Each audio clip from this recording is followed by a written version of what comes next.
Ang mabuting balita ng Panginoon ayon kay San Mateo. Papuri sa iyo, Panginoon.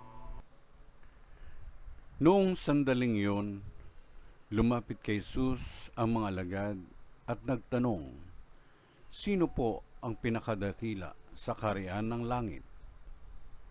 Tinawag ni Jesus ang isang bata, pinatayo sa harapan nila at sinabi, "Tandaan ninyo ito, kapag hindi kayo nagbago at tumulad sa mga bata, hindi kayo mabibilang sa mga pinaghaharian ng Diyos. Ang sino mang nagpapakababa na gaya ng batang ito ay siyang pinakadakila sa mga pinaghaharian ng Diyos. Ang sino mang tumatanggap sa isang batang ganito dahil sa akin, ay ako ang tinatanggap.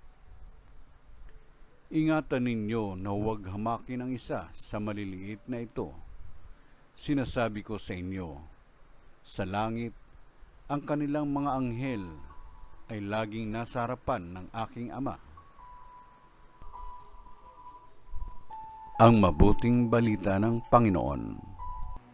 Pinupuri ka namin, Panginoong Hesuscristo.